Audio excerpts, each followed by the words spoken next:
Degree of freedom का concept class 12th वालों के लिए बहुत इंपॉर्टेंट है। हर साल सीईटी में इसके ऊपर से क्वेश्चन गारंटीड होता है और इवन बोर्ड एग्जाम में भी इसके ऊपर सवाल आ जाता है। तो चलिए इस छोटे से शॉर्ट्स में पूरा डिग्री ऑफ फ्रीडम का कॉन्सेप्ट याद करते हैं। सबसे पहले आप सभी समझते हैं कि डिग्री ऑफ फ्रीडम क्या होता है, तो मैं उसके मीनिंग और इन सारी चीजों पर नहीं जाऊंगा, डायरेक्टली हम आ जाते हैं मोनो एटॉमिक गैसेस पे, जिसमें 3 ट्रांसलेशनल, 0 रोटेशनल और 0 वाइब्रेशनल डिग्री ऑफ फ्रीडम, यानी टोटल डिग्री ऑफ फ्रीडम होती है सिर्फ 3।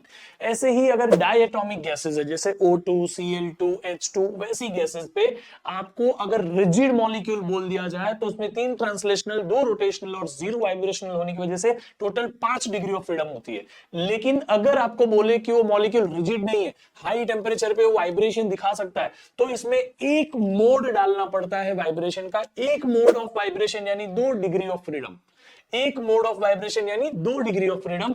इसका मतलब हो गया कि अगर आप यहां पे देखो तो 3 ट्रांसलेशनल, 2 रोटेशनल और एक मोड ऑफ वाइब्रेशन यानी 2 वाइब्रेशनल डिग्री ऑफ फ्रीडम डालेंगे तो टोटल हो जाएगा 7 degree of freedom for non rigid molecule in diatomic gases. ऐसे ही ट्राइएटॉमिक अगर लीनियर है तो 3 ट्रांसलेशनल, 2 रोटेशनल और 8 वाइब्रेशनल, यानी 4 मोड ऑफ वाइब्रेशन होगा। आपको मैं चारों के चारों मोड दिखा दूं, ये रहे, ये सारे के सारे नाम के हिसाब से आपको बता रहा हूं। तो टोटल 13 डिग्री ऑफ फ्रीडम हो गई। वैसे ही पॉली एटॉमिक में ही ट्राई एटॉमिक नॉन लीनियर अगर माने, ये ट्राई एटॉमिक लीनियर, ये ट्राई एटॉमिक नॉन लीनियर, तो ट्राई एटॉमिक नॉन लीनियर के अंदर 3 ट्रांसलेशनल, 3 रोटेशनल और 6 वाइब्रेशनल, यानी कि 3 मोड्स ऑफ वाइब्रेशन है। 3 मोड्स ऑफ वाइब्रेशन देता है 6 डिग्री ऑफ फ्रीडम वाइब्रेशन की।